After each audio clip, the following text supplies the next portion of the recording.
نحمدہ ونصلی علی رسولہ الامین المکین الحنین الکریم الرؤوف الرحیم اما بعد فاعوذ باللہ من الشیطان الرجیم بسم اللہ الرحمن الرحیم۔ واجب الاحترام ساتھی اللہ تعالیٰ کا بے پناہ لطف و کرم اور اس کا احسان عظیم ہے کہ جس کی توفیق سے ہم اس کے ذکر کے لیے اس کے گھر میں جمع ہیں۔ بحمد اللہ تعالیٰ کل ہم نے سورہ آل عمران کی آیت نمبر 86 تک بات کو مکمل کیا تھا اور ہم نے اپنی بات کو اس جگہ پر چھوڑا تھا کہ اللہ کریم نے ارشاد فرمایا کہ اللہ ایسے لوگوں کو کیوں کر ہدایت دے گا جو یہ جانتے تھے کہ یہ رسول سچا ہے، حق پر ہے، ان کے پاس واضح نشانیاں بھی آ چکی تھیں، اس کے باوجود صرف بغض اور حسد کی وجہ سے ایمان والے ہو کر انہوں نے کفر اختیار کیا۔ یعنی کہ اگر یہودیوں کو دیکھا جائے تو وہ بھی موسیٰ علیہ السلام پر ایمان لے کر آئے اور ایمان والے بنے، اور عیسیٰ علیہ السلام پر ایمان جو لے کر آئے جو آج عیسائی کہلواتے ہیں وہ اس وقت ایمان والے تھے۔ تو اللہ کریم ارشاد فرماتے ہیں کہ وہ ایمان لانے کے بعد انہوں نے کفر اختیار کیا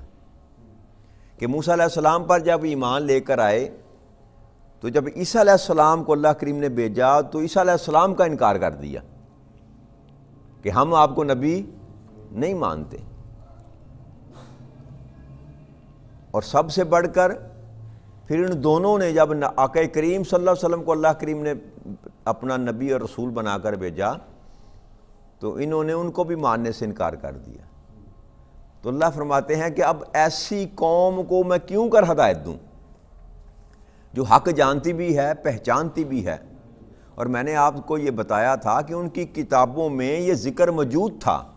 آپ کا اسم گرامی، آپ کے خد و خال، آپ کا شجرہ نسب، ہر چیز موجود تھی، کس زمانہ میں آئیں گے، کسی شہر میں آئیں گے، کہاں آ کر ٹھہریں گے، ہزاروں سال قبل سے وہ مکان بنا کر رکھ دیا گیا تھا جہاں پر آقا کریم صلی اللہ علیہ وسلم نے آ کر ٹھہرنا تھا، اور یہودیوں کے قبائل آ کر آباد ہو گئے تھے مدینے کے ارد گرد کہ ان کو پتہ تھا کہ آخری زمان نبی نے آنا ہے۔ تو اب اللہ کریم نے یہ فیصلہ سنا دیا کہ اب ایسی ظالم قوم کو جو حق جانتے ہوئے محض حسد اور بغض کی وجہ سے میرے محبوب کو ماننے کے لیے تیار نہیں ہے، میں کیوں کر ہدایت دوں، مجھے کیا پڑی ہے۔ پھر اللہ کریم نے ارشاد فرمایا اولئک جزاؤہم ان علیہم لعنت اللہ والملائکۃ والناس اجمعین، اور ایسے لوگوں کی سزا یہ ہے کہ ان پر اللہ کی، فرشتوں کی اور تمام انسانوں کی لعنت پڑتی ہے ایسے لوگوں میں۔ تو اللہ کریم نے ان کو لعین قرار دے دیا کہ اب قیامت تک ان لوگوں پر لعنت برستی رہے گی۔ لعنت کا مطلب ہوتا ہے کہ اللہ کی رحمت سے جو ہے نا ان کو دور کر دیا جاتا ہے، جو اللہ کی رحمتیں ہیں ان سے ان کو دور کر دیا جاتا ہے۔ یہ لعنت کا مقصد یہ ہوتا ہے کہ وہ لائق سزا رہتے ہیں دنیا میں بھی اور آخرت میں بھی، کہ جس کو اللہ کریم نے چھوڑ دیا، جس کو اللہ کریم نے اپنے آپ سے دور کر لیا، وہ نہ دنیا میں وہ کچھ پا سکتا ہے اور نہ آخرت میں، تو سوال ہی پیدا نہیں ہوتا کہ دنیا میں اگر وہ مکر و فریب سے چند دن زندگی کے خوشی کے ساتھ گزار بھی لے گا تو اللہ نے فرما دیا کہ یہ وہ لوگ ہیں جن کا آخرت میں کچھ بھی حصہ باقی نہیں ہے۔ تو یہ اللہ کریم نے یہ اب بات بتا دی کہ اب جس نے بھی ہدایت پانی ہے اس کے لیے شرط قرار یہ دے دی گئی کہ وہ آقا کریم صلی اللہ علیہ وسلم کی ذات بابرکات پر ایمان لے کر آئے گا تو اس کو ہدایت دی جائے گی۔ اب جو آقا کریم صلی اللہ علیہ وسلم کی نبوت پر یقین نہیں رکھتا، اللہ کہتا ہے مجھے کیا ضرورت پڑی ہے میں اس کو ہدایت دوں۔ اور پھر فرمایا خالدین فیہا، اور یہ جو لعنت ہے ان پر یہ ہمیشہ ہمیشہ اسی میں رہیں گے، اسی لعنت میں گرفتار رہیں گے۔ لا یخفف عنہم العذاب ولا هم ینظرون، اور پھر یہ کہ ان سے یہ عذاب ہے اس میں کمی نہیں کی جائے گی اور نہ انہیں مہلت دی جائے گی، کہ ایسے لوگ، ایسے بدبخت لوگ جب یہ ان کو عذاب دیا جائے گا تو پھر نہ عذاب میں کمی کی جائے گی کسی بھی سبب سے، اور نہ ہی انہیں مہلت دی جائے گی کہ وہ اپنے گناہوں کا کفارہ ادا کر لیں، معافی مانگ لیں، کچھ دے لے دے کے معاملات کر لیں۔ یہ دونوں چیپٹر جو اللہ کریم نے ایسے لوگوں کے بند کر دیے، خالدین فیہا، وہ ہمیشہ ہمیشہ اسی حالت میں رہیں گے۔ کس حالت میں؟ لعنت کی حالت میں رہیں گے، اللہ کی رحمتوں سے ہمیشہ ہمیشہ کے لیے دور رہیں گے۔ اللہ کریم نے ان کے لیے یہ حکم فرمایا۔ حضرت ابن عباس رضی اللہ عنہ فرماتے ہیں کہ یہ آیت جو یہود و نصارہ کے حق میں نازل ہوئی ہے نا، یہ کیف یہدی والی، کہ یہود جو تھے حضور کی بعثت سے پہلے، میں نے آپ سے پہلے بھی شاید ذکر کیا تھا کہ آپ کے وسیلہ گرامی سے دعائیں کیا کرتے تھے۔ جب اس وقت کے کفار کے ساتھ ان کی جنگ ہوتی تھی نا، یہودیوں کی، تو وہ نبی اکرم صلی اللہ علیہ وسلم کا نام لے کر اللہ کریم سے دعا کیا کرتے تھے کہ مولا وہ جو آخر الزمان نبی جن کا نام احمد ہے، جن کو تو نے بھیجنا ہے، ان کے صدقے سے ہمیں کفار پر فتح نصیب فرما، اور اللہ کریم ان کو فتح دیتا تھا۔ تو حضرت ابن عباس فرماتے ہیں کہ وہ تو دعائیں مانگا کرتے تھے آقا کریم صلی اللہ علیہ وسلم کا نام لے کر، آپ کی نبوت کے وہ منکر نہیں تھے، مانتے تھے کہ آخری نبی آئیں گے اور ان کا یہ نام ہوگا اور فلاں جگہ پر آئیں گے، لیکن آپ کا انتظار بھی کرتے رہے۔ لیکن جب آپ تشریف لائے تو حسد اور بغض اور عناد کی وجہ سے وہ کفر میں انہوں نے پناہ لیا، محروم رہ گئے دین سے۔ پھر اللہ کی ارشاد فرمایا الا الذین تابوا من بعد ذلک واصلحوا فان اللہ غفور رحیم، سوائے ان لوگوں کے جنہوں نے اس کے بعد توبہ کر لی اور اپنی اصلاح کر لی تو بے شک اللہ بڑا بخشنے والا اور مہربان ہے۔ کہ ایک اللہ کریم نے یہاں پر رخصت ان کو دی کہ مرنے سے پہلے وہ جو حالت نزاع ہوتی ہے نا، حالت نزاع جب انسان پر وارد ہو جائے تو تب توبہ قبول نہیں کی جاتی۔ اور اس میں دو رائے ہیں علماء کرام کی، اور تفسیر کی کتابوں میں دو قسم کی رائے پائی جاتی ہیں کہ یہ آیت کریمہ جو کہ اللہ فرمایا نا کہ جنہوں نے اب توبہ کر لی، تو توبہ کی دو جہتیں بیان کی جاتی ہیں، دو طرح کی توبہ۔ ایک تو توبہ ہے گناہوں سے توبہ، کہ بندہ ساری زندگی گناہوں میں بسر کر رہا ہے اور موت سے قبل وہ اگر توبہ کر لے تو اللہ کریم وہ بھی قبول کر لیتے ہیں، وہ اتنا بڑا غفور الرحیم ہے۔ اور دوسرا اس میں یہ بھی ہے کہ کفر کی حالت میں اگر چلا گیا بندہ، اگر کافر ہے تو وہ بھی اگر موت سے قبل، موت کا وقت آنے سے قبل، نزاع کی حالت آنے سے قبل اگر وہ توبہ کر لے اور ایمان میں داخل ہو جائے تو اس کی بھی توبہ قبول کر لی جاتی ہے۔ لیکن اس میں دو رائے ہیں، بعض علماء کرام کہتے ہیں کہ نہیں، کافر کی توبہ قبول نہیں کی جاتی، گناہ گار کی توبہ قبول کر لی جاتی ہے۔ اور بعض علماء کرام کی یہ رائے ہے کہ نہیں، توبہ جو اللہ نے فرمایا کہ جو اپنی توبہ کر لے اور اصلاح کر لے، اب نزاع کے وقت جب توبہ کی جاتی ہے تو پھر اصلاح کا موقع انسان کو میسر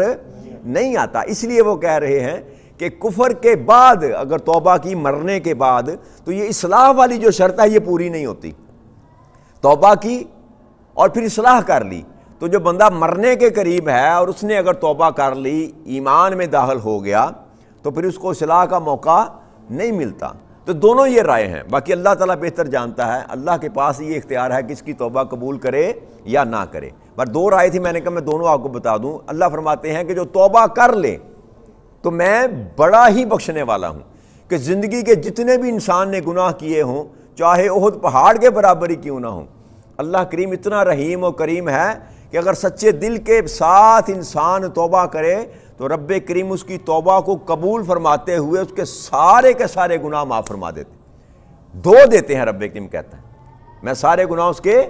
دھو کر مٹا دیتا ہوں، اس کی تختی سے صاف کر دیتا ہوں۔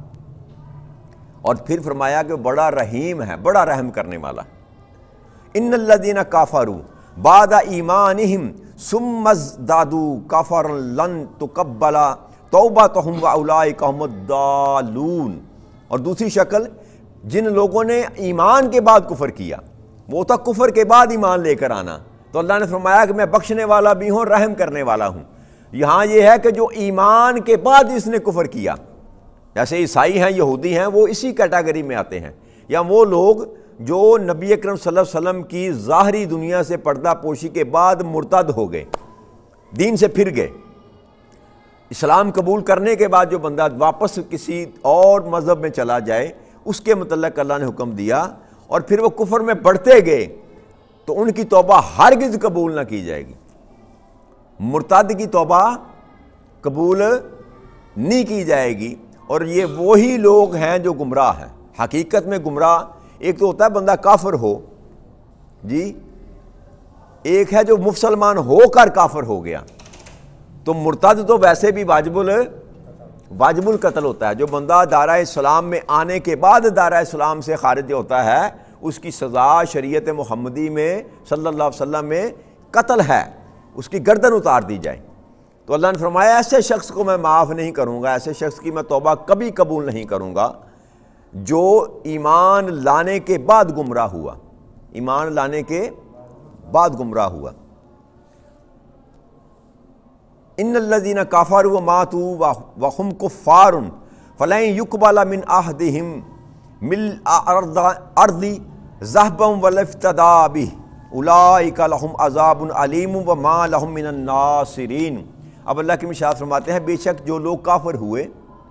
اور حالت کفر میں ہی مر گئے، دین کو قبول نہ کیا اور حالت کفر میں ہی مر گئے، سو ان میں سے کوئی ایک شخص اگر زمین بھر سونا بھی اپنی نجات کے لیے معاوضہ دینا چاہے تو اس سے ہرگز قبول نہیں کیا جائے گا، اور انہی لوگوں کے لیے دردناک عذاب ہے اور ان کا کوئی مددگار نہیں ہو سکے گا۔ تو اللہ نے فرمایا کہ جو بندہ کفر کی حالت میں دنیا سے چلا گیا، اگر وہ زمین کے برابر سونا بھی اپنی نجات کے لیے دے تو ہرگز اس کو قبول نہیں کیا جائے گا۔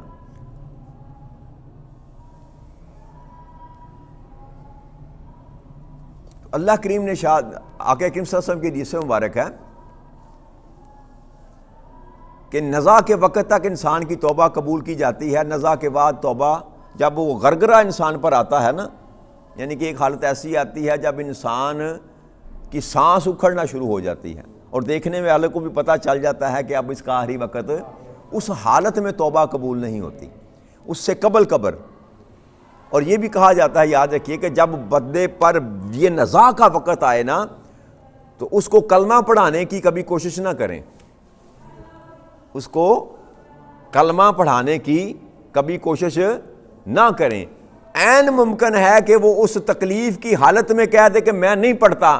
تو وہ کفر کی حالت میں دنیا سے چلا جائے گا۔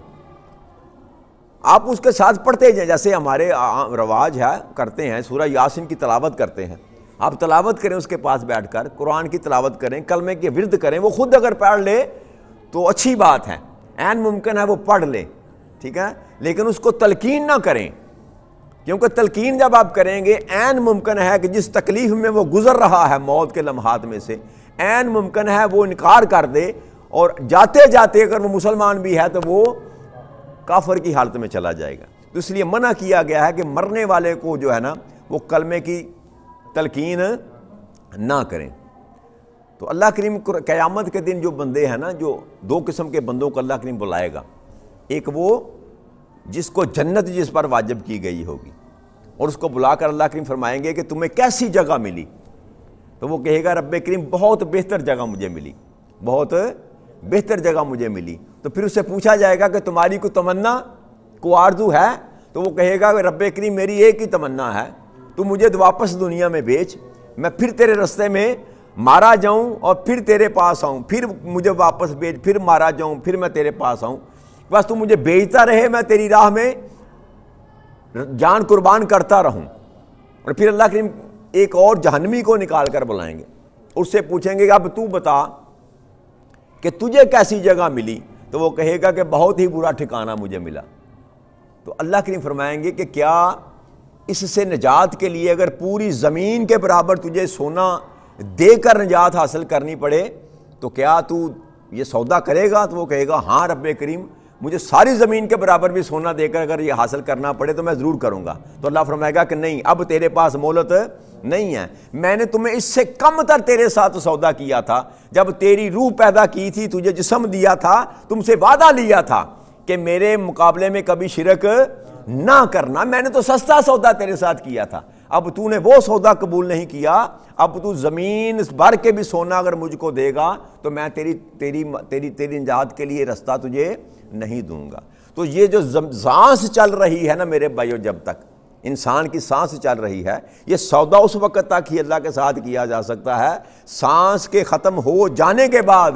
پھر وہاں پر سودے بازی نہیں ہوگی. جو بیجا ہوگا وہ سو انسان کاٹ لے گا. باقی اس کے فضل پر ہے، سارا میسر ہے کہ وہ دنیا میں بھی چاہے تو فضل کر دے ہم پر اور ہمیں سیدھے رستے پر لگا دے، اور اگر کمی کجی کوتاہی رہ گئی ہے تو پھر بھی اس کے فضل پر ہے کہ آخرت میں بھی اپنی رحمت کے صدقے، اپنے محبوب کی رحمت کے صدقے، اپنے فضل کا معاملہ کرتے ہوئے ہماری کوتاہیوں کو معاف کر کے ہمیں جنت میں داخل فرما دے. تو آج الحمدللہ ہمارا تیسرا پارہ مکمل ہوتا ہے. اللہ کریم نے چاہا تو انشاءاللہ کل چوتھویں پارے کا آغاز کریں گے. وما علینا الا البلاغ المبین. والسلام علیکم ورحمۃ اللہ وبرکاتہ.